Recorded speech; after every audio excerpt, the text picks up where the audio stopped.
Vegas Bad Boy of Podcasting is an entertainment-based wrestling program. The opinions shared are that of the host and their guest. Some celebrity voices are impersonated and usually not well. This program is not intended for kids and certain adults. Listeners' discretion is advised. You have been warned. Now let's get ready to podcast.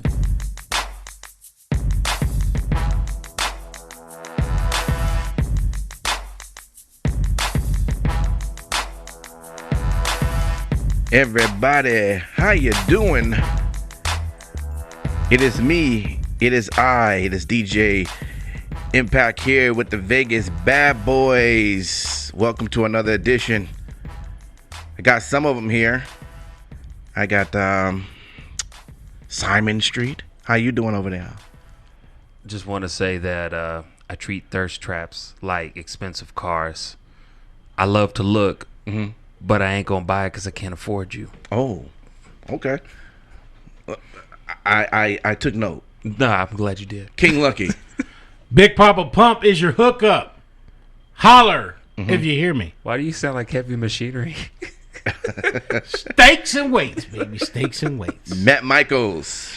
Fuck. Is that your intention or is that your feeling? No, you have to let the other shoe drop. If you say fuck, King. Yeah. No, that was a fuck with the CK. Oh, therefore fucking. Oh, the fucking. Oh, man. Well, it look like you guys have been having a good time. Yes. Yes. We're going to get to the 3 count and see where your mind's at and see how we can get some intelligent conversation going. And you picked us to do that? Way too much credit. Yeah. All right, here. Oh, the show's already over. Damn, why do you fuck that up every week? It's becoming a trend. Whatever. It's time. Vegas Bad Boys of Podcasting present 1, 2, 3. Count Talk. Count Talk, baby. Okay. From ProWrestlingSheet.com, they had a story. I want to see what you all think. It's been 10 years since WWE has filmed the TV taping in Madison Square Garden, and they'll be back for Raw and SmackDown September 9th and 10th. Now, since WWE have been on hiatus, other wrestling promotions like ROH and AAA, they've had events there. So the question is, does it even matter that WWE is back at the wrestling mecca? Or have they time just passed by? What do you think? It's always important when you do a show at the Garden. It's evident because WWE tried to block a couple companies from going into the Garden. But I think it's pretty big. It'll be a special show. Both shows are going to be there. I mean, the wild card rule is out the window. I mean, I think it was out the window in the beginning. Yeah, but anyway, it's going to be a big show. So not a huge issue, but I do foresee them going back to the Garden more often now that they see the hollowed halls are starting to be booked by other companies. Simon Street, is this really a big deal or not? I mean, 10 years. I mean, first it was always exciting seeing them at the Garden. Then they just disappear, and now they back. I mean, what do you think? I'm always going to say it's always a big deal when you do a show at the Garden. It doesn't matter what promotion you are. It is it's always a great thing to look forward to for the fans. It's always a good thing to look forward to for television taping. As the fucking said, the hollowed halls mean something.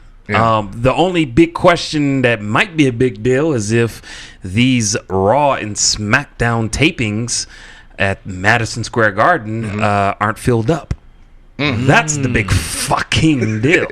Yeah, that's a good question. I mean, wow. Can they do it?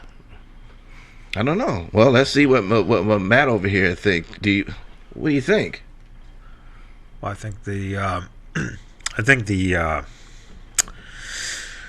oh man, I just get choked up thinking about the hallowed grounds of Madison Square Garden. I remember when I was just a little kid and my parents, we lived in Chicago. Right. And I said, Dad, can we go, please, to the hallowed squares of Madison Square Garden to catch wrestling? And he's like, no, son, it's in fucking New York. Shut the fuck up, you fucking moron. But I never gave up the dream. You know, I wanted to go to Madison Square Garden. I wanted to see wrestling. Yeah. I wanted to, you know, be a part of it. Every time I'm sorry, I get so emotional with this. Yeah. Every time they do a television tape and from Madison Square Garden, I sit in front of my TV. Yeah. And I continuously fast forward through commercials and matches because I have a DVR. Yeah. Yeah. But, you know, I just know it's so special just being in the hall. I can't even say it right now, man. Yeah. It's okay. It's Well, okay. you know, it's just I want to go there, but it's in fucking New York City. Why the fuck would I want to go out to that shithole? Oh boy. It's just something that is a perpetuated myth by Vince McMahon to make this seem like it's something special over the years. Yeah. In reality, they don't give a fuck about Madison Square Garden, and you can come back on me all you want, but the day they stopped doing the 10th annual WrestleMania, so they did the first one, the 10th one, the 20th one, and then what happened? Vince said, I like money more than I like the fucking garden. So there you go. That's as much as I care about the garden, as much as he does. If it makes you money, fucking great. If it doesn't, we're just going to do it in a big outdoor stadium in New York. That's it. Yeah. So it's no myth anymore. There's no fucking The mystique is gone. Yeah. Yeah. Yeah. So the whatever. hollowed halls, Vince is going to fill with money. I like it. What do you guys think? I mean, why did he decide to even come back? Why do you guys even think he decided to come back in the first place? Why not just go back to Barclays? Because he's fucking Vince McMahon. I mean, I don't know why we even ask these questions about the way that fucking Vince McMahon thinks.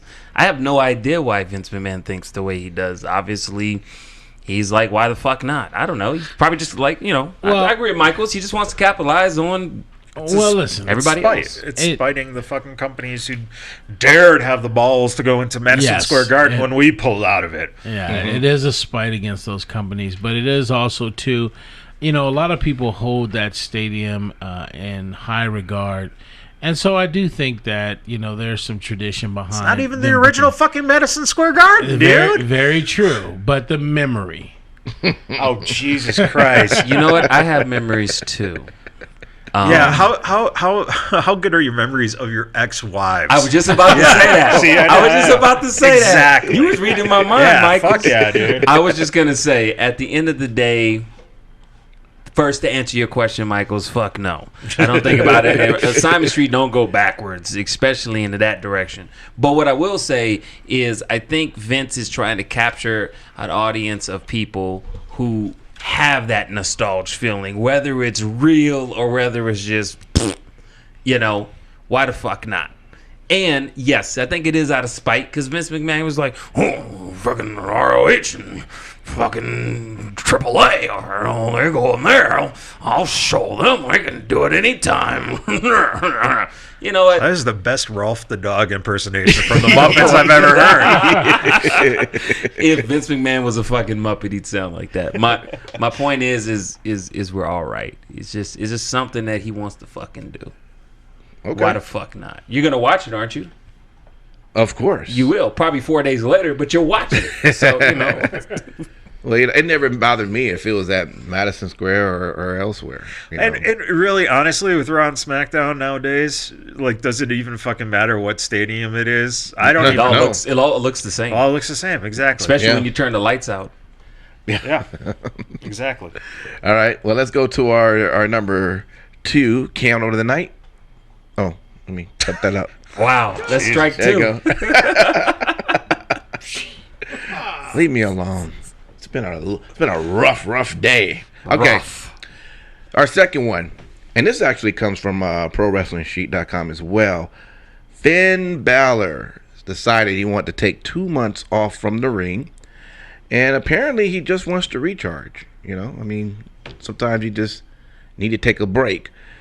Now, as you know from this past Extreme Rules pay-per-view, he dropped the title to Shinsuke. So that could have gave a little bit of a hint of maybe there was going to be some changes with what he wanted to do. So here's the question. Should performers be given more time off for mental and physical health? What do you think, King Lucky? Without question. I mean, you look at it now. Charlotte's been out for a while. She's got a break, right? A lot of times you see them use the same people over and over again in storylines. They capture multiple titles. So the fans turn on them. Like Charlotte, the fans have turned on her. What? Yes. What? Jesus Yes. Christ, How dude. they turned on her? Oh, my God. Yes. Look, man. ain't nobody turned on Charlotte. We was like, look, boo boo, get that time off and go jump on that CN No. Almas dick. Listen. That's all they talking about. We happy for her. We happy for her. She worked her ass off, carried the motherfucking women's title for the longest time. I mean, I never heard that. I'll let you finish. I was just shocked when you said that. You've never heard or you've never sensed that watching the programming? You've That never they turned on her? realized that Yeah. her character is a fucking heel? No, her character is a heel, but even if your character is a heel at a certain point, if you are just being shoved down people's throats, like Charlotte has been at times, then you are getting tired of her, and people have gotten tired of her. So I do think that Who? the fans, Who? bro. What fans? Anyways, the No, whole point, seriously, fucking defend it, man. Because I will defend it because I am one of those people that you I are- so enjoy. it's you. Hold on, I enjoy Charlotte, heel or face, right? I enjoy the character, but when she is inserted so much into every storyline, But let me ask you and this she is question, pushed though. so much and given so many titles, it does become a little bit. It's a little bit sickening. Mad, right? Okay. Yeah. So let me ask you this question, because the way I looked at Charlotte having to be overutilized, if we even say that, is because there was a vacancy that needed to be filled. Are there not other women that Now could there feel is. that? Now there is. No. Even before that, there were other women Who? that could have filled that Who? vacancy. Who? You've had quite a few women. Let's be real. No, okay. Well, yeah, let's be real. Yeah, Name let's- them. the names. let's- Name them. Name them. I'm just saying, because at the end of the day, Alexa Bliss was still an injury, and she just now came back, a month ago, right? Are there- And then you had Bailey, who was just in stop-loss transition until they realized, okay, let's insert her now that we figured out Sasha's not immediately coming back. And then we had, Dana Brooke, who tried to show up for a second, and just, that did not work. Then you had Mella, who was partnered with R-Truth for a while. I still want to hear his answers. I know. I'm just Who are curious. these women? All right, so let me ask you this: is Ember Moon not talented enough? She's very talented, and she's underutilized. Thank you. But What about also, Asuka? She's also not at the level of Charlotte. Very true. But, I mean, all right, so here's what I want to say. If you build Charlotte up so high, right? And Yep. by right, I mean, her skills match up, legacy, I mean, just her lineage, right? But to me, there are other women that you could have used in that spot over and over Who are again. going to get the same type of heat? No, but you could build it. You can build Ember Moon's heat. You can build Asuka's heat. You can build other stars. You absolutely can. No, wait. You just said build other stars. I'm talking the heat. Yeah. Because you got to admit, she got the heat on lock. Listen. When she come in, people are pissed. Exactly. That's the point of a heel. Did Carmella have heat too? Not to the level of Charlotte, but did she have heat? When she first started off, when not she now. wasn't a fucking face. Yeah. Yeah. So what are you going to do? She's a face. So you're going to turn her heel? Other people outside of Carmella and other people outside of Charlotte could have also done it as well. Like who? That's what I'm saying. You could have built that person. I think the one person that they You're had. not answering it. Okay. Who? Okay. A name. I gave you some Name. names. I think the one person that they found to replace it, and it worked out perfectly, is Lacey Evans. That Yes. was the best that they could come up with And I'm not saying she's even held in comparison to the heat that Charlotte has. But look at Lacey Evans. If you were Vince McMahon walking backstage, She looks just like Charlotte. yeah, if you just happen to turn your head left or right, if you had either of them on the side of him, he'd think he was fucking having a stroke. He probably was. Yeah. So Lacey Evans, she's not that far of a reach. it's right. It's the same type of heel. But that's what I'm saying. Give me someone else who you can actually say legitimately you can build up as a heel. Well, first off, I want you guys to wrap this back around to the initial question. Okay, should performers be given time off for mental and physical health? So we want to go back to that, but so wrap it back around to that. They absolutely should be. Yes. Okay, and are you gonna stop there? Yes. Okay, They absolutely should. what do you think, Simon Street? I think that they should within reason. Are we talking about a rotation? So like an expectation of a year's calendar, if they'd like to use that, or I mean, Yeah, I mean, if one of the talent, it would be nice if they work with WWE was to come forward and let them know that there would be a rotation. But nevertheless, if you decide, hey, I want to be out, you get that opportunity, not thinking that taking that opportunity to leave for a few months is going to cause you now to. well, that's what I was going to ask you. Okay. So, first of all, in the sake of mental health in general, it should never be a question. Okay, Yeah. should have time off, but maybe I'm thinking too deeply on it. Well, Balor said but- he wanted to recharge. Okay. Yeah. And that's fine. Yeah. As long as he understands the decision he's making comes with not so much a price, but a realistic expectation. Mm-hmm. When you get back, we don't know what the landscape's going to look like, and we'll try to fit you in. We can fit you in. I mean, luckily for him, he may have some gusto to kind of get reinserted at a nice spot. But yes, my answer is yes. You should be able to recharge mentally. Just know what decision you make. So, Michaels, he's taking Balor's pretty much, and any other talent is taking a risk for saying, look, I just need a couple of months off, 6 months, a year, whatever it's going to take to get you back to where you believe you need to be. Well, I don't think you can have an extended period of time of over 6 months. No. Okay. Unless Sure. if you have a Of legitimate course. injury that you need it, right? Yeah. But at the same time, the flip to this is if you're going to take the time off, then the company should not hold that against you in your spot. That's the problem. Right. Because if you're going to take, if you need that time, which could be the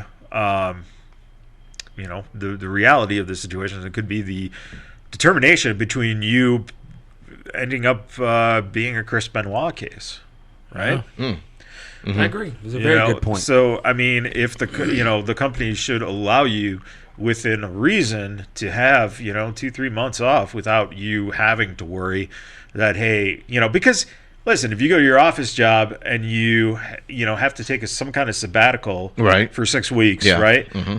Your office job, you can't come back to it and them go, oh, you know what now? You're going to be a janitor. Right. So, Yeah. I mean, that's the thing. The thing is, it's entertainment. There's always a market. If you don't have an established brand, you're probably not taking that time anyway, but you should be at least offered the opportunity to take that. And they do have a good amount of talent right now. where they Well, can afford it. apparently they do because Charlotte's off TV and they're building all these fucking heels that it's going to be great because, you know, all them and those girls that they're building up, those women that Yes. apparently some asshole can't come up with the terms for. Come up with names, dude. Back it up. Yeah, there are some women. So not to keep going on about this. One thing I want to add that Michaels did say is you don't want something tragic to happen with, you know, Chris Benoit, and we've had even other people who may have not been on the main roster at the time when they had their issues, right? Like, I think it is important to back talent on a physical plan of like, how are we going to make sure that these people aren't exerting themselves physically? as well as mentally. Because I'm going to be honest with you, and maybe this leads into maybe another question we may have. You know, driving around all the time from state to state is hard. Yeah. It can be mentally taxing. Well, we're going to talk about that next. You know, going into a hotel. Yeah. That's tough. So, I mean, them addressing that and giving them the time is great. I just don't know how that's going to work. So let me ask you guys. So Sasha Banks now comes back. Does the writers, does Vince, does Paul Heyman, if she's showing back on Raw, do they put her right back, boom, on that top spot, or they just drop her back down? She need to work her way back up. I can answer that right now. What's the excuse that she gets now for taking that time off? She doesn't get an excuse because of who she is and what spot she's on. Again, I'm like I said before, Finn Balor may be able to get re-injected back in. I can't tell you right now, let's just say Charlotte took a sabbatical for double the amount of time. You guarantee she could fucking come right back. Doesn't matter what the storyline is. It all depends on who the person is, and that's the unfortunate side about it. Because let's be honest. But my question is Sasha coming back?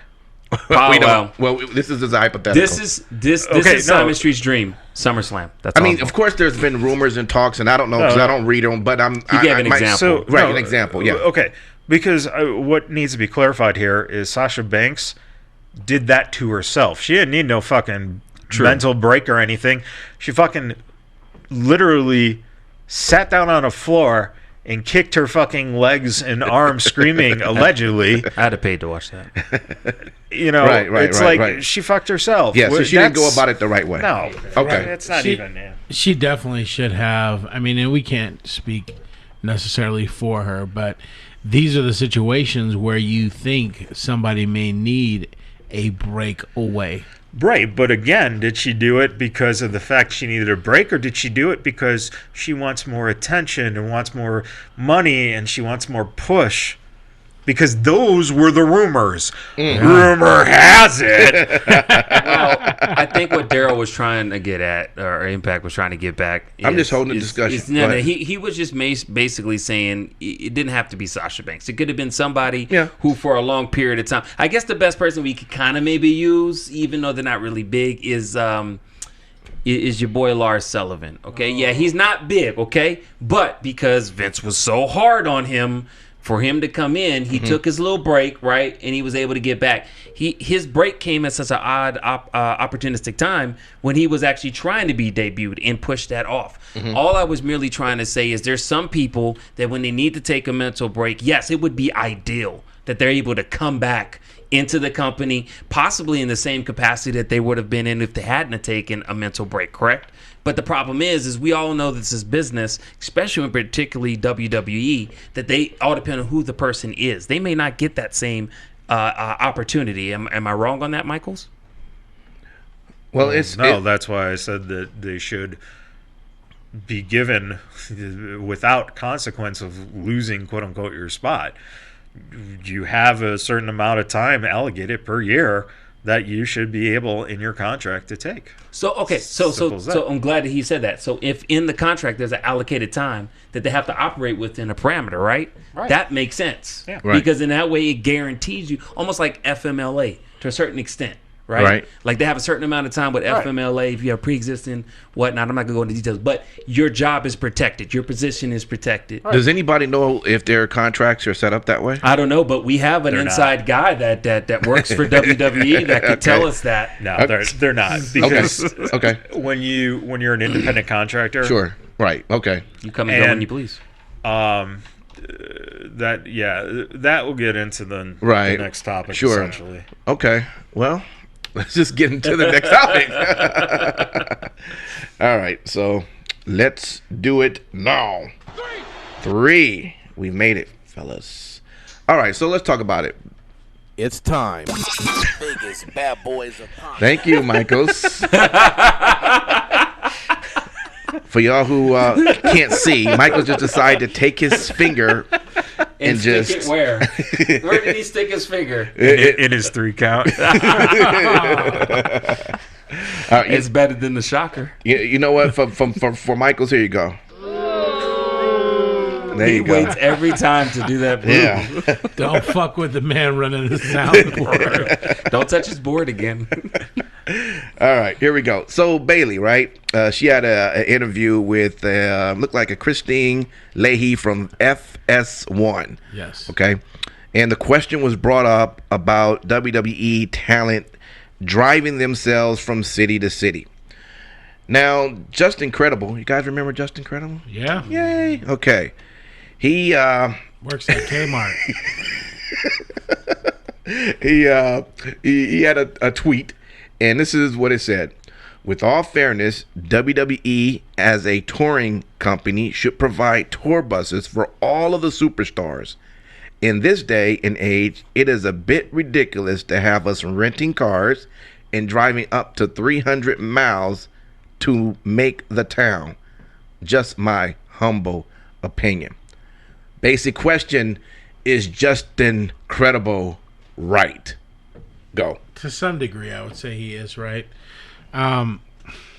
Listen, the business is such where it's a little bit different.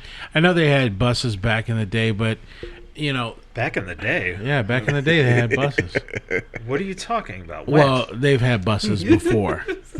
No, seriously, when? Not for all of the talent, but they've had buses before. Well, for WrestleMania, they have buses. That's what you mean, right? And for other shows, yes. Thank you. No, Anyway, no. they've had buses before. Oh, Jesus. Anyway, You are fucking making shit up, dude. absolutely. I'm in Fantasyland.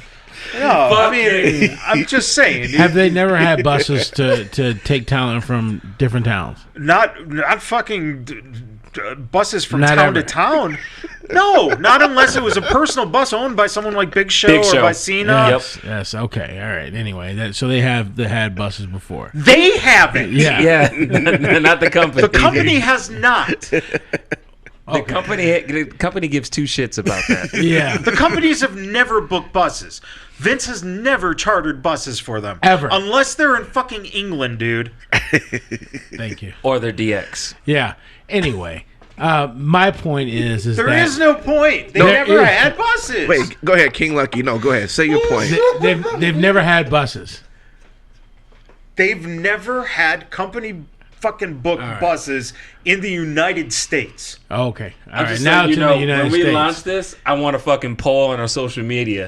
Did the WWE ever have fucking buses? Yeah. And 'Cause now I it's in the want- United States. Anyway, But they do. My point. Okay. They do almost all their fucking business in the United States.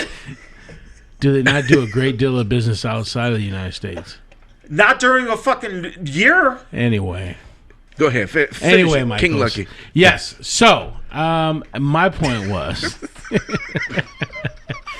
that you know what? It leads to some great stories because if you watch the interview, Bailey didn't say that they all traveled together, and that's part of what was missing from that.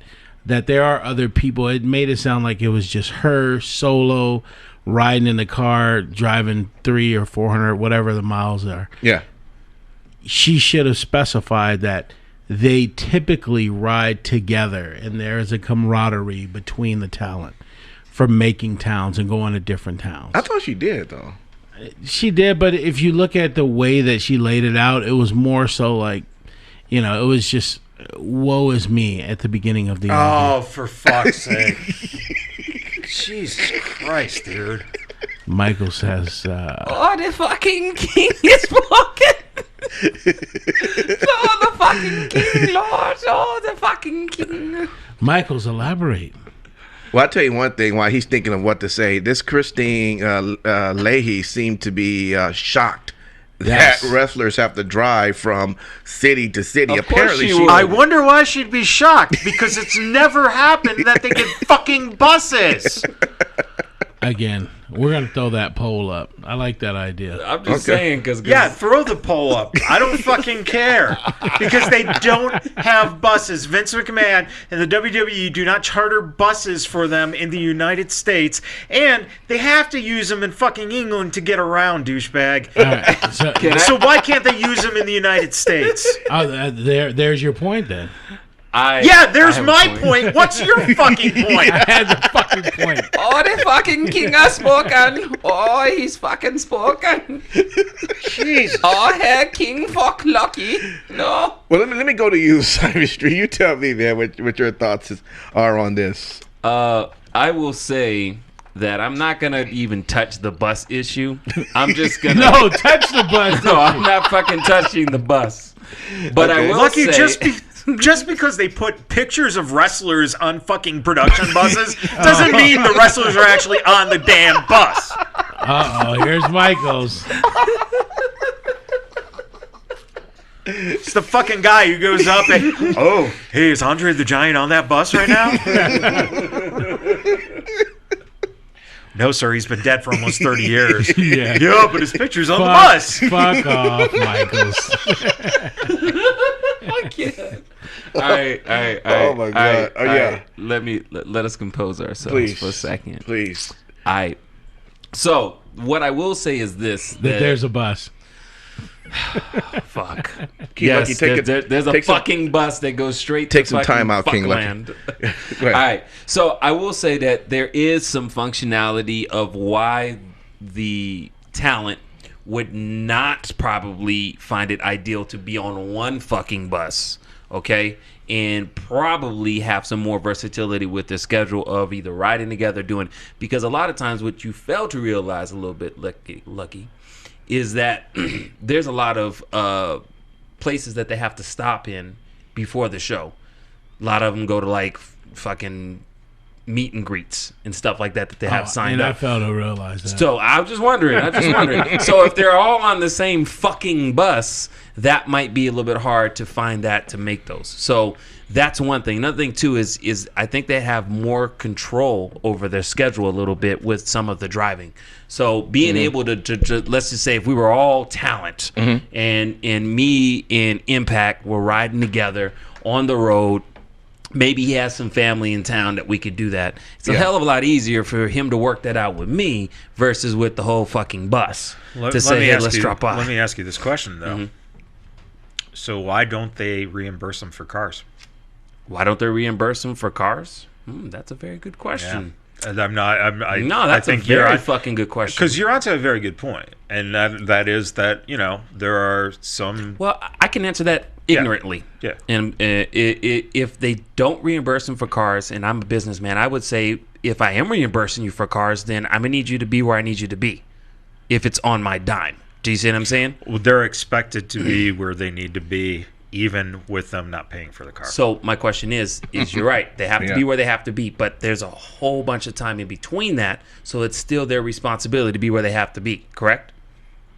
That doesn't matter if they're paying for the car or not paying for the car. Well, I'm talking about if the company were to pay for the car. And if the company was to pay for the car, the same amount of time is so they can go wherever they want to, right? Absolutely. Okay. All right. Absolutely. No, because the issue here is not do they get a car and travel to the next city. It's first the shock that the interviewer had was the fact that no one was driving for them. Every single person in that car has been at that building since their call time, which is usually about mid-afternoon, right? So then you have people who are driving who now, I can tell you, I witnessed firsthand a car that had Tommy Dreamer, Devon, and I think one other guy, might have been Spike, I'm not too sure, and Bobby Ray. Bobby Ray's in the back seat. He has a literal concussion. So you're now down one man who can drive. Basically. Or what if you got a concussion but you weren't diagnosed and now you're behind the wheel? So there's a lot of different things there that, the issue of having an actual driver. Number two, the money reimbursement, right? So they're paying for this stuff out of their pocket, even though they get a little stipend usually. They're going to be paying for that out of their pocket. So I think what should happen is if they were to provide a bus, that would be something that is an option for them. And then if certain people want it to travel separate, because in the end, you have guys like Big Show who travel in their own bus. So you can always have that contract clause that if they decide then to bypass using the company bus, that now the company is waiving all responsibility and liability. That's a very good point. And that's how it could be looked at. But the general concept of this interview was, I'm surprised that you guys, after doing this, now have to go and drive 200-400 miles. So let me ask you this question, and the only reason why I bring that up is because we know that that's the reality of them. Do you see what I'm saying? Like, and I think most fans know who are really, pay attention. They know, hey, after you get done, you get in your car or wherever you go, and you're going to the next city, right? But I think it's kind of eye-opening how a large group of people don't. And that's why her reaction was the way it was. Right. It was like, oh my gosh, like that's really the reality? Think about this. Like for us, it's normal. Like we're like, yeah, that's what they do. Well, it's because we've been around this for a long time. But if you think about it, the general conception when it comes to something like movies, right? So people who perceive movie stars hear the stories about the limousine coming to pick them up at 5 a.m. to take them to set. Right? So you're looking at then, here's a great example too. Look at a sports team. If a baseball team, football team, whatever, they travel on the company jet, and then they have chartered buses taking them to and from the arenas. So I think that's the general perception. The society just views that is how things are done, especially when you have the NBA showing you, footage of guys getting on a bus and stuff. So if you're not a wrestling fan or follow wrestling that religiously, also wrestling itself will sometimes show the guys pulling up in cars, right? But they also have the other perception, which is showing people pull up in limousines. So Right. now, you're causing you're like, this person is an everyday man because he drives a car, but this guy is an asshole because he's a millionaire and gets limousine around. So, but I think in general, what it comes down to is this bullshit about, they're going to lose out on their camaraderie and stories if they, are all forced to be on a bus. Who said that? I don't know. The fucking did. The fucking said that. Cool. You're still getting your stories of camaraderie, especially if you're all on a bus. I don't know that I said it miss out, but I said that it did help build it. Help build it? Yeah. Well, just to come close to a conclusion to this. So when Justin Credible says, in this day... Justin who? Justin Credible. Justin who? Credible. You don't remember Justin Credible? He's the Aldo Montoya. He's the You Kmart really don't worker. remember? It's the Kmart worker. Okay. I'm sorry. I got you now. Montoya. Sorry about that. He says, but in this day and age, it is still a bit ridiculous to have us renting cars and driving up to 300 miles to make the town. He rents a car too? And works at Kmart? And apparently drives up to 300 miles. He should really From get city like to an city. Uber, like, to be honest with you, because that's got to be stressful to work at Kmart and be renting a car. Like, I couldn't. Go ahead. I'm done. No? Okay. Michaels. Justin. Does he is he just have a point here, or he just wanted to talk on his Twitter? He has a valid point. Okay. There's no Okay. doubt. The fact of the matter is at the very least, if you're not going to give them a bus, you're not going to give them drivers, pay for the fucking rental. Got you. Pay for the rental. Fucking pay for the rental? Definitely pay for the rental. Okay. And Simon Street, you're gonna pay for the rental, right? No? Yeah, pay for the fucking rental so you can go work at Kmart. All right, y'all. Hey, that's the 3 count. for this evening. Great discussion, fellas. Hey, we got Mazzerati going to be coming up in just a few. So that's going to be exciting. Cover star. Always Las Vegas exciting to Weekly. hear. Yes. But while we're here, we have a big show that is going to be coming up in about 2 weeks or so. Yes. At the Boulder Station Kicks Lounge. It'll be our second show. It's the last Monday. That is July 29th. We're going to have RVD and Katie Forbes there. So it's exciting. We've already heard that they're going to have their own drinks. So we're by next episode. Tell you right now what's going on. Exclusive. Ooh, exclusive. I'm gonna start working on an exclusive imaging so we can. Imaging? Yeah, I can just hit the button and they go exclusives. Boom. Wow. So you can go ahead and Okay. you can get yourself for $6. $6? Nice. You're gonna get yourself a Forbes-nator. Forbes-nator. Okay. Forbes-nator. Please Forbes-nator. Please tell me what's in that drink. It is vodka, Okay. peach schnapps, Okay. blue curacao, and cranberry juice. That actually sounds pretty good. And I'm not even a big drinker. Yeah. You don't drink at all. But that sounds kind of Sounds tasty. I love peaches. There you go. Why peach? Well, Because that's what they put in the drink. I'm just curious. Why peach? because that's the preferred liquor in the Forbes-nator. That's right. I'm just curious, man. I mean, Forbes-nator with a peach in it sounds great to me. But what's RVD's? The Van Dam. The Van Dam. Van Dam. You can go to the bartender and say, "Look, I need a Van Dam right now." Now that's going to cost you $8, but Okay. Okay. it has a little bit of bourbon or rye, vineurs, a splash of bitters, and a little sugar cube in it, apparently. So Interesting. yeah.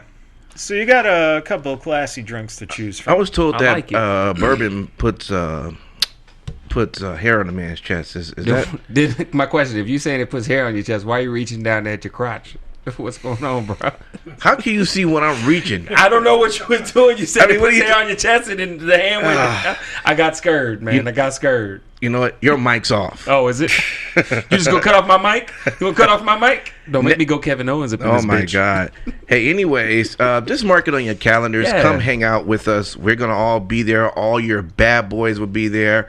And we had an exciting time when we had Kenny King in June. So we're expecting a great show with RVD and Katie. What's You know up, what I Simon? just realized, guys? Yeah. Katie Forbes is our first ever live female guest. Yes. I mean, True. Like my mind just like straight up. Like I think we should do something real special, like to inaugurate. Obviously within the budget, you know what I mean. To inaugurate her, like she's kind of like the queen, right? Like the first official, or maybe I'm just thinking too big. I'm just saying. You said inaugurate? I don't know, something like that. She's the first live female guest. I got you. We're gonna have to. We got some red carpet. We can see what's in the budget. Okay, so I get some red butcher paper then. But I tell you what, though, we will have a mic there for people to ask questions like we had before. So if you want to ask either one of them a question, we will have our mic set up as well. And it's going to be an exciting evening. 6 p.m. is around the time we're asking everyone to be there. You don't have to be there right at 6, but anytime after 6, roll through and just come to enjoy a great show at Boulder Station, the Kicks Lounge. We will be there Monday, July 29th.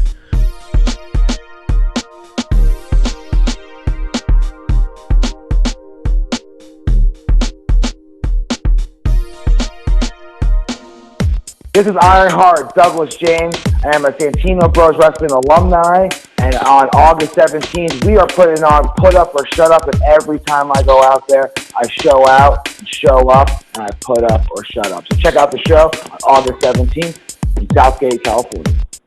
Well, hey everybody, this is Darwin Finch, just reminding you here to catch Wrestling Pro Wrestling at the Burbank Moose Lodge every third Friday of every month.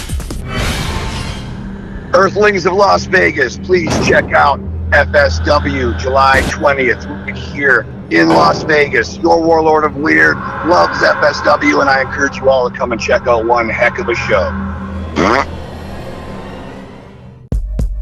Hey, what's up, everybody? It's your boy Simon Street with the Vegas Bad Boys of Podcasting. Here to let everybody know it has just been announced that FSW and Impact Wrestling will be holding another tryout on Wednesday, September 4th. This is just 2 days prior to the Impact tapings on September 5th and 6th. Again, FSW and Impact Wrestling will be holding tryouts on September 4th. That's a Wednesday, y'all. Get out there, show them what you got, and you never know. Anything could happen. Hey everybody, it's Matt Michaels. You're going to be listening today to an interview with a star of future stars of wrestling. That's FSW out here in Las Vegas. If you haven't checked out FSW or don't know much about them, they're one of the premier organizations here on the West Coast. They have a training school, the Snake Pit, which is one of the top training schools in all of the country.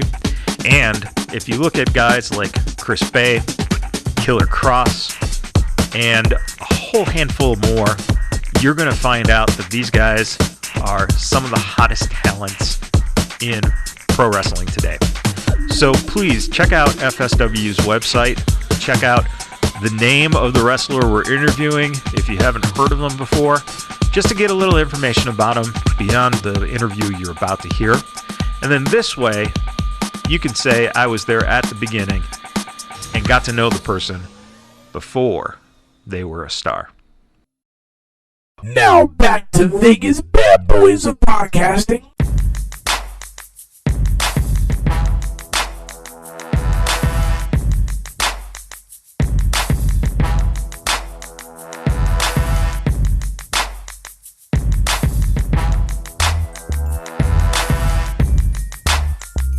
We have an independent professional wrestler who is best known for her work in FSW here in Las Vegas. Vegas Bad Boys welcomes Mazzerati. Hey there, how are you? How's it going? You forgot to mention the Miss FWA, female with attitude. That's right. Boom. Yeah, exactly. How Put could you in you your forget? place. Please correct us, man. You know what? Correction made. Yeah, It exactly. seems like we'll be doing a lot of that today. Oh, man. Hey, you can direct all that to DJ Impact. You know, he got. I'll take that heat. I'll take that heat. Mazzerati. So let's kick things off. Were you always a wrestling fan? Yes, actually, ever since the mid 90s, 96. It was a little bit right before going into 97. Right before the Attitude Era started. Nice. Yes. And during that time, like, who were some of your favorites? Because I know that was like a crazy time. Oh yeah, back in the day, I was a big fan of obviously Stone Cold Steve Austin. Yeah. Of course, Hunter as well. Triple H now. Yeah. And let's see. For old school, I would have to say Arn Anderson. Good choice. Yeah. Nice. Yes. So you grabbed. I did. I watched both WWF and WCW Nitro back in the day. So Yeah, great. That's awesome because, I mean, like when you watch both shows, you really got a good spectrum of like what wrestling was like.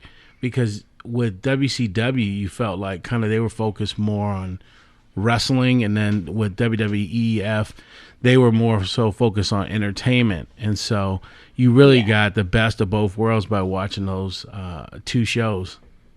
Oh yeah. When you were watching, did you gravitate more towards the heels or the faces? Actually, more for the faces, I'm not going to lie. When it came into 98 play, I guess, I was a big fan of the Hardys. And then later on, when they saved Lita from S.A. Rios and they clicked up and did their whole Team Extreme, that's when I'm like, oh my gosh, this girl is badass. And this group is amazing. So I wanted to be a high flyer and just kind of a kick-ass girl like Lita and stuff. I would get kind of in trouble in school trying to dress like her. Oh, that's awesome. Nice. Yes. So obviously, you know, we talked about what kind of propelled you into the business. What did that look like as far as getting into a school, getting trained? Where did you go to get your training? Actually, when I was a kid, my dad was the only one that actually believed how badly I wanted to be a wrestler. Wow. And we didn't know that there was actually wrestling schools at that time back then. So he would put me in kickboxing and taekwondo. I did gymnastics, tennis, dance. I did a lot of other sports at the time. I literally did not know about actual wrestling schools till I moved out here to Vegas. Oh, wow. When did you move out here to Vegas? I moved out here in April 2012. Okay. And then I found out about FSW 2015, March 2015. Wow. And so, you know, going into a school like FSW, you know, it's vastly probably changed now from what it was then. Were you nervous, you know, going into that experience? Yeah, actually, it's not what I expected. And let's face it, you know, wrestling's going to keep evolving throughout the time. I'm not going to lie, like, I am a big fan of old school wrestling, but I do like how the women's wrestling has been evolving over these past years. So that's been great, and it's good to be a part of that. Awesome. So, you know, my question for you is, you know, what was your thought process with creating Mazzerati? Because, like I said, you are very noticeable as soon as you step in, and your presence is felt. You know, where did that come from? Okay, so interesting story about that. I actually did not choose who I wanted to be in the beginning. I actually wanted to come in and be this badass girl like Lita, and then try to do all the, like, since I was very athletic and able to do like moonsaults and things and all the cool stuff, that's exactly what I wanted to do. But after a while understanding the psychology of wrestling and understanding, you know, people's characters and just how everything really works in the industry, then I saw forth what it meant to be who I am now. And actually, I did not want to be with Nick Bugatti in the beginning. I was Funny actually how that asked. worked out. He actually asked me to do that, and him and my trainer Remy Marcel and our promoter Joe had this idea of me clicking up with him, and I said no because he's a bad guy. I'm a good girl, you know, this and that. Then they're like, try it out, and, you know, blah blah blah, like, you're still training, you're not ready to wrestle yet. So I said, okay, you know. In the beginning I just didn't understand, like, I was kind of like nervous, I guess, because I came out with smiles and all happy, and it took me a while to channel my inner Mazzerati. But then it turns out it's actually Mazzerati is me. And it basically explains just the way of how sassy I can be with my friends and stuff. And I guess I was able to channel that and bring out the Mazzerati in me. You know, I gotta tell you, because we got a chance to meet with you and interact with you after the show, and you know, the character that you play is so much of a contrast from who you really are. Like, you had just finished the show and you came out and, you know, gave hugs and smiles to everybody. So it's awesome that you could pull that character off on TV. Oh, thank you. Yes, it is hard. Me being a bad guy, I am supposed to, shoo away the fans. But for those who have been there for me since day one, since before I was anything, and has been supporting me since before, I just can't. It's hard to, split that from reality to your character. Oh yeah. Definitely. What's something that everyone would be surprised to know about Mazzerati? Shoot. Guess back in the day you could say I was a singer and a dancer. Oh, there you okay. go. Do you still have that passion? Let's say my parents tried to push that on me. Well, my mom did because I wanted to be a wrestler and she thought that was a phase. She didn't believe that was a real thing, and Right. she still doesn't right now to this day. We don't really talk, but it's okay. Wow. But I'm doing my thing, so that's all that matters. Exactly. Well, I could tell you, you're definitely doing the right thing because you are on track. I mean, you're going to, you've been to China wrestling in Shanghai, first woman of OWE. Is that right? That is true, yes. Yeah, so tell everybody about that experience because obviously you wrestled here in the States and you've wrestled, all around the U.S., but going there must have been something totally different for you. Oh, it was a huge culture shock. Yes. And it was actually my first time out of the country and our first time out of the country together, me and Nick as a couple and as wrestling partners. So it was very great. The language barrier was pretty crazy, I'm not gonna lie. We had our lucha group that was from Mexico. We had our strong style group from Japan. Then we have our Chinese crew and then us Americans. So we had all these different types of languages. We had to kind of help each other, like learn each other's languages. And luckily I got lucky to wrestle Zeta, who actually could speak English and Chinese, to whereas all the guys kind of had to really work hard with each other in the ring since they can't really, things mess up. Yeah. And you guys have quite the rivalry. I mean, you've wrestled a couple of times. Oh, yeah. I beat that bitch every time. Oh. Let me ask you this. You, because you're the first lady of OWE and, FSW, how hard was it to earn the respect or command the respect of those male counterparts? Well, being in China, it's a different aspect for women out there.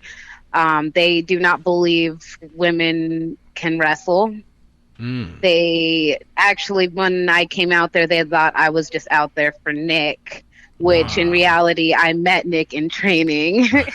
So people just think I'm just riding his coattail, and I'm like, no, I'm actually older and been watching wrestling a little longer than him. So this was my dream up in here. You know what I mean? Awesome. Me and Zeta had to prove ourselves in there since they really didn't believe women could wrestle. Once we kept working each other for a while, finally we're starting to prove ourselves, showing them what we could do. Another aspect is it's different because they do kung fu and then strong style out in Japan, and then so the Chinese and Japanese, they work a little bit different. So to where if you're watching us Americans work, we like to work a certain way as well, same as luchas. Right. But I believe just because we all work a certain way, some will see things differently and wonder why this is wrestled, people are wrestling a certain way. But it's explained to everyone that everyone has their own style. Right. Yeah, if definitely. that makes sense. So the question that I want to ask is, you mentioned a little bit earlier how, in the beginning, when you were partnered up with Nick, you were not into the idea, and to hear that, your partnership has progressed and blossomed into a relationship of support. Can you tell us a little bit about how that came about? Because that sounds like a fantastic story. I know, right? Well, he was actually dating somebody at the time, and I was actually just about to get out of a relationship that where he actually had told me I either have to choose him or wrestling because he says I'm never gonna make it. Wow. So big middle finger to him right now, so right? guess, yeah, I was about to say. So guess what happened? Guess what I chose? There you go. That's what I'm talking about. Yeah, you can't cloud my dream. So so that was going on, and he had his relationship, but I guess things were just not working out with them. But he was always loyal and faithful, and there was just I don't know, just once we broke away and me and him just worked more and more together as a partners, it just ended out that we had the same interests, and we just had a lot of I don't know, just common goals and passions, and it just worked out. Mm-hmm. It was literally like a movie when the first time kissed me. That's so awesome. That's what I'm saying. Y'all need to come up with a script. We talked about it was a really funny story because we went out of town for our first time together, and we just talked about how funny people just think that we're just because we're working together, we're together. We're like, how funny would that be? Ha ha ha. You know what I mean? Then next thing you know, after the show, he just bounces open and he's like, you know what? Let's try this. And then it was literally like a movie, and he gave me a kiss. That was cute. Were you secretly crushing on him? I thought he was cute. Let me I ask. was like, wow, he has better hair than me. So. He does have amazing hair. Yeah, he does have a lie. nice mane. I wasn't gonna tell a grown man, he got amazing hair, but his hair is pretty on point. Yeah, I have to buy mine to make mine look as good as his, so it's ridiculous. Let me ask you this too, along those lines. What are like some of the positives and negatives of dating someone in the business? You guys travel a lot and so forth. Well, I've always was told ever since starting, don't date in the business. But when I was dating out of the business, it obviously did not work out that well because they don't understand the lifestyle that we bring. Like understanding with traveling and having to work with the opposite sex and stuff like that. Yeah. So I believe like it's easier for us because we already know what we have to deal with crazy fans or people trying to hit on us, and it's like, as long as we're loyal and faithful, which he's always proved that to me when he was in his other relationships, I find it works out. Some people could date in the business, some people can't, Right. Some people could keep it in the pants, some people can't. Oops. Hello. So obviously you've shown that you're not afraid to get in there and mix it up with the guys as well as the ladies. What is your reaction to the growing trend of intergender wrestling and how it's blossomed both on the indie scene and also in some of the major promotions? I think it's great. I don't get a lot of intergender matches that much, but when I get them, they're pretty fun. I honestly think, if you I really don't see like a big thing to it to me. I know probably people are going to hate me for saying that. But honestly, I don't care. I'm Mazzerati, so whatever. That's right. So, keeping it real. Exactly. So, hey, it's there. It's nothing new. It used to happen back in the days in WWE, the Attitude Era days. So, they're bringing it back now, which is cool. It's whatevs. Whatever tickles your fancy. I'm down to wrestle whoever. It doesn't matter how small you are, how big you are. I'll take you down. That's awesome. And, last week, it was the chair shot heard around Vegas and probably around the world. I gotta ask you, was that the stiffest shot you ever got? That was the first chair shot I've ever taken to the head. I've taken a sheet pan, but not a Not a chair. My God, we were live there, and the sound was just like wow. And then the audience popped so crazy for it. And I was looking at Damian Drake's face. I'm like, oh my God. Did he and all those losers were all excited. You're right, exactly. They're all chanting and like excited. And Daniel Bryant, yes chants. Like, give me a break. I just got hit by a chair. Right. So, kind of going with that, the one question that I want to ask is, what is your favorite type of match to have? Like, if you got to just choose the match you want to be in, what would you prefer? Well, being the fact that the Hardy Boys and the Dudley Boys were my faves back in the day, I'm not going to lie, I've always been interested in a TLC match or a ladder match or some type of hardcore match like that. Man, we got to get Joe to set that up. I know FSW got a show coming up soon. That'd be if crazy. You could give me some girls. He never wants to bring me nothing. Right? Yeah, we need some more girls at FSW. That is actually my next question. Well, there it is. My next question is I've been in Vegas since '97, and I've seen the wrestling scene really start to elevate. But the one component that I feel is missing is having more established women. Here, home base. Yes. Is that something that you also see as well? And if so, what are things that you think could be done to start elevating that or start promoting and trying to get more female talents out here? Honestly, I love my company to death because I wouldn't be anywhere without FSW. I would not be anywhere. But I feel we should promote more girls and we should book more with female matches out here. Yes. There's have literally been the only one for the past few years until we have Sandra Moon trying to rain in my parade. But it is what it is. So.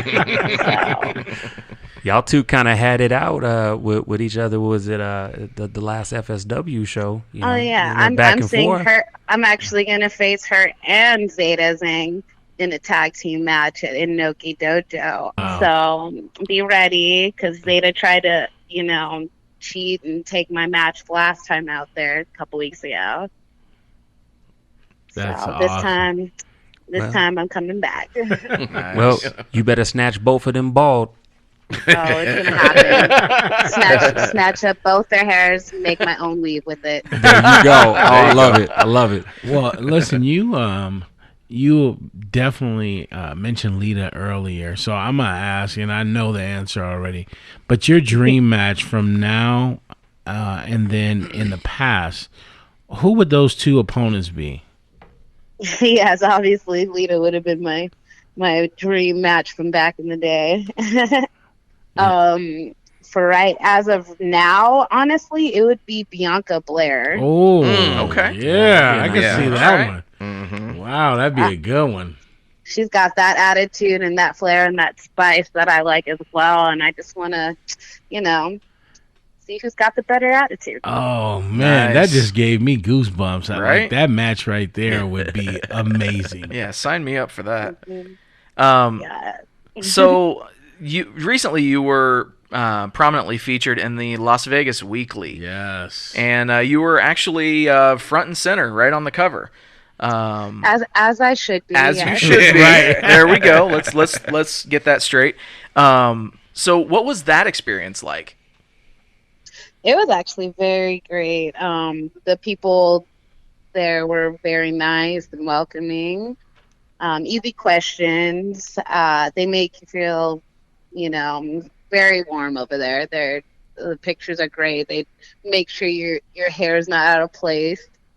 Unlike some places I've taken photos at and they mess up. I have an eyelash out of place or something, and they don't tell me. But they were very professional here, and they were very great. That's so awesome. When I saw that cover, because I'm a huge wrestling fan and have been for so long, and then I've been to Vegas many, many times over until I moved here. But I always remember Las Vegas Weekly featuring the hottest things in Vegas. the clubs and, you know, this DJ's coming or this artist is coming, you know, but to see wrestling take a center stage on that was just an unreal feel. And I loved it. yeah, it was just amazing. awesome. I got 2 copies. How many copies you got? I have one only. What? I know. You know what? Next time I see you, I gotta have you autograph my copy. Why do you have I 2 definitely copies? will. Just in case he loses one. I just want to know. I just want to know, man. I just want to know, man. You got 2 copies. Dude, I don't need Bugatti pulling up on me, bro. Hey, don't try. man. You know what I'm saying? Look. All I'm saying is you had 2 copies. You couldn't give us one. That's all I'm saying, man. Yeah. I'm calling suspect on you, man. Nah, Mazzerati, he's trying to get Bugatti to pull up on me. You know what I'm saying? I ain't going for that. No, I gotta. I'll have you good, man. Yeah. You good. Don't worry. No worries. Let me ask you, inspirations. You know, what's the best piece of advice you've gotten since you got into the business? You work with some very talented trainers over there at FSW, and so, what's some of the best advice you've gotten? Keep your mouth shut and listen. I love it. Yeah, we got an opportunity to sit in on a training class at FSW, and it was my first time ever sitting in. But you're breaking out. You're breaking out. Let me see. Is that me? Okay. Can you hear me? Yeah. All right. But we actually got a chance to sit in on a class at FSW, and it was my first one, and it was just so refreshing to see. You know, like Damian Drake was there and Sim Bodie, and everybody was part of this productive and creative session, like, because the show was coming up, like, I think in a week or 2 weeks. This was a couple months ago. But it was a really, like, fun and learning environment. And then overall, I mean, just the things that go on in that school are just outstanding. Yeah. It's great. I got a good family there. So, you know, the one thing, kind of speaking about FSW, you know, and you've been there for quite some time, you know, what's next on your pathway in your career? I mean, do you want to continue doing what you're doing now? Do you want to expand more, or do you see yourself maybe in the next 5-6 years? Maybe being part of that cornerstone of getting more women's wrestling out here, possibly. I love to, you know, I would like to lead a nice revolution of women out here for Vegas. It just sucks that we don't have a lot of women out here in Vegas wanting to put their all in there. So I'm hoping that maybe we could get that going. Also, I wouldn't, I don't know, I guess since, you know, I wouldn't deny that I would definitely be excited for possibly working for Ring of Honor officially. That's right. Just putting that out there. The Woman of Honor match. Yeah. Just putting that out there. They're great people over there to work with. I've worked with them a couple times, but how was that? You know, I'm trying to get there a little bit more often. It was actually a great experience. You know, you hear a lot of stuff from WWE, from everybody, people saying like how stressful it is over there, but I've actually worked with Ring of Honor a couple times, and actually a lot of times, like behind the scenes, and then a couple times obviously in the ring. But they are always awesome. They are always willing to open some knowledge, you know. Honestly, like they just bring such good vibes, other than the fact of when other friends come back from WWE and they just come back all torn down. Right. True. You know, they help you out. They give you so much good knowledge. Kenny King is actually one of my trainers from FSW that works at Ring of Honor. So. That's awesome. We had Kenny on the show, and Kenny's a good dude. He's a friend of the show now. Yes, him and Remy Marcel have definitely been helping me throughout my whole path in this wrestling career right now and where I'm trying to go with it. So, who knows? That's awesome. Definitely. Good vibes and prayers right there. Everybody has been awesome over there. You definitely will get everything you need from us. Whatever we can do, we'll promote, anything that you're a part of. Cool. And so Mazzerati. So we have a segment that we like to do here on the show. And it's just going to be simple word association. So I've got a list of names, both names in the business and also of promotions. And what I want you to do is just say the first thing that comes to your mind when I say those things. And we're going to do it for 70 seconds, okay? So when I hear somebody's name, I say what's on my first thing on the mind. Exactly. Yeah. Cool. All right. Let's go ahead and get it going. Sin City Steve, 70 deadly seconds starts now. Lita. The best bitch ever. Kenny King. Awesome, great trainer. Disco Inferno. Very strict, but really great, knowledgeable trainer. Future Stars of Wrestling. One of the best companies in the world. Nick Bugatti. My love. Intergender Wrestling. All right. Remy Marcel. One of the best trainers in the world. Zeta Zhang. Very sweet, very sweet. Love her on the outside. I'll beat her up in the ring, though. Oriental Wrestling Entertainment. Great company, great people. Ruby Reyes. She's a bitch, but she's awesome. Delilah Doom. She's a cutie. I love her. Awesome.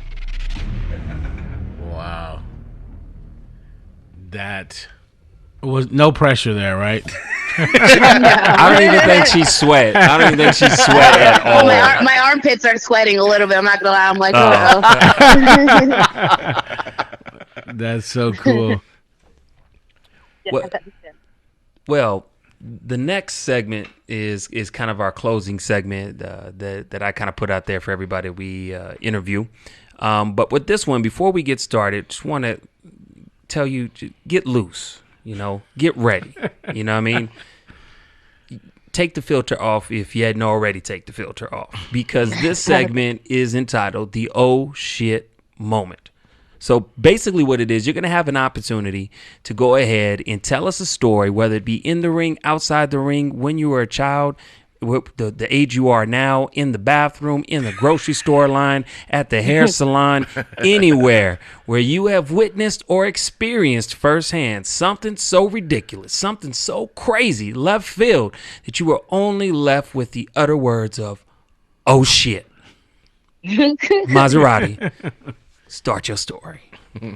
Oh, what? I don't even know. Spot it right there. You must have had something good in the ring. That chair shot could be an oh shit moment. Yeah. Yeah, that could be no shit.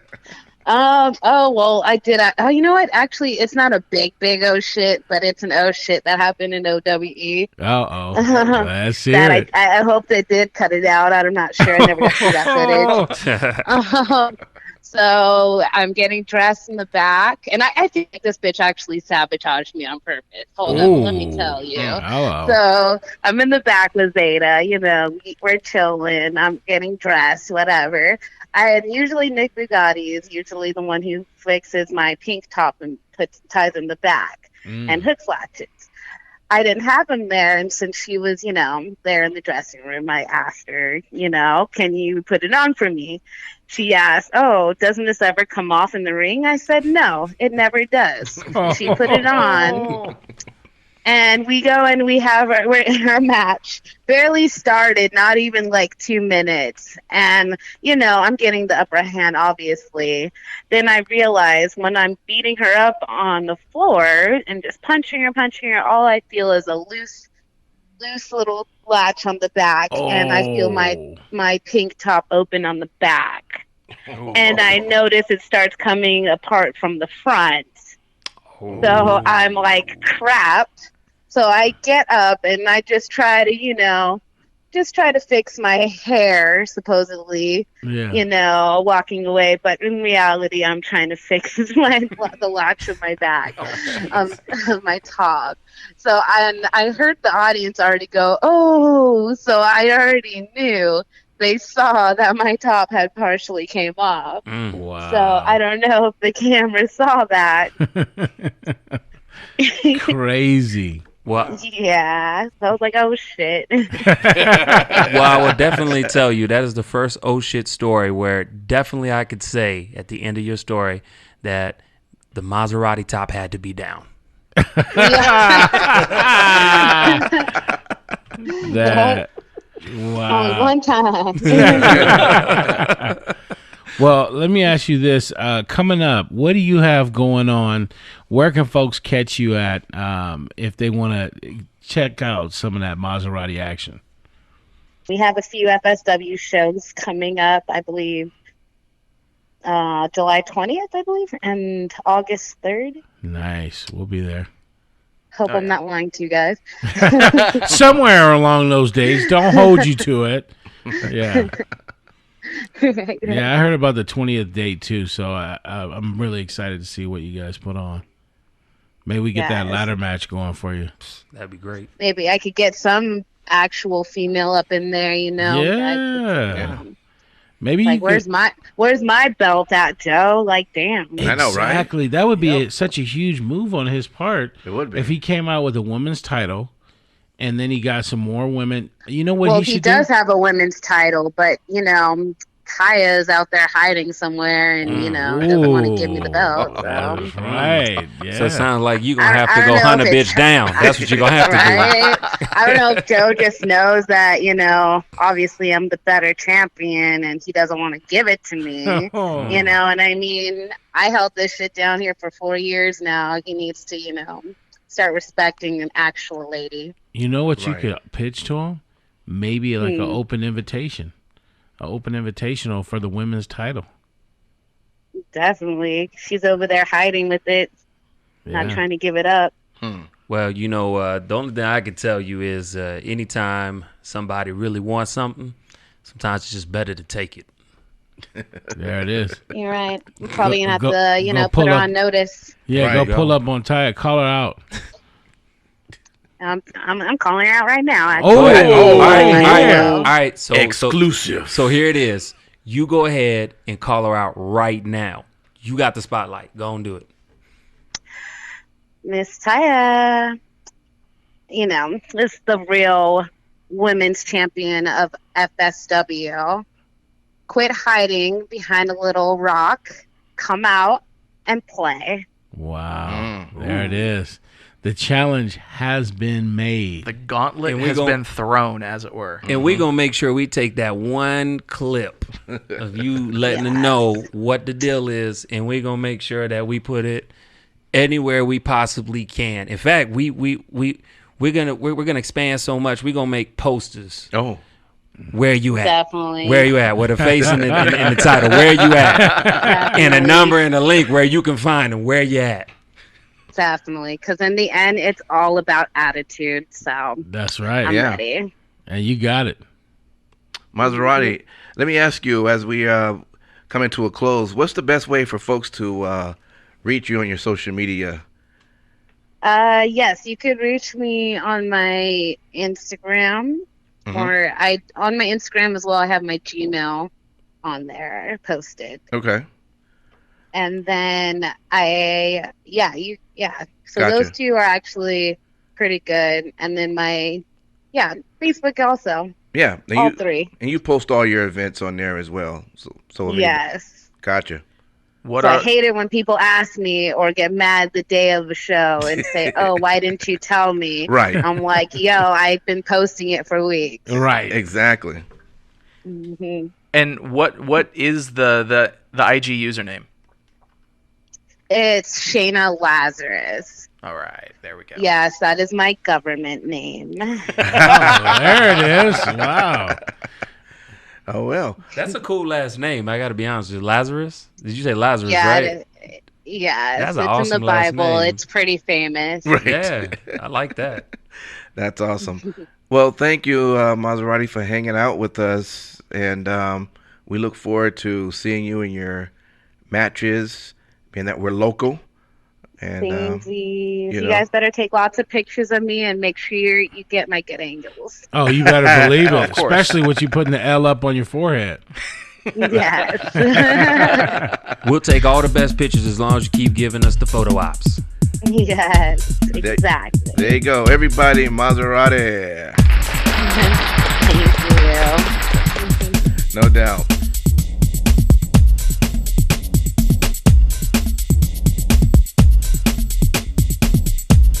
All right, so we getting close to the end of the show. Fellas, I'm just going to go around the table. Anything else you want to say? Simon Street? Just want to say everybody have a great week. Thank you for listening to the podcast. And please feel free to comment on any of our shows. We have a lot of content. Yeah. I want to hear from y'all. Yeah. Post a comment, King Lucky. Subscribe to our YouTube channel. Oh, okay. And you can ride in the bus. That's goddamn right. All right. Matt Michaels. I don't know. Somewhere Rosa Parks is crying.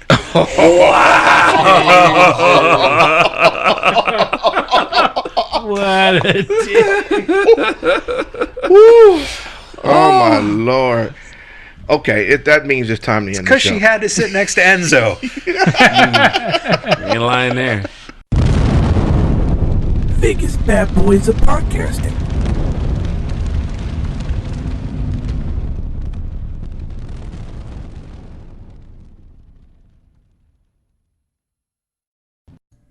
Thank you so much for checking out that video. If you liked what we did there, make sure you hit that like button. If you're new here, slap that subscribe button and ring the bell. That way you can be a part of the notification squad. Follow us on social media at Vegas BadBoyz with a Z on Facebook, Instagram, and Twitter. And until next time, we will see you in the next video.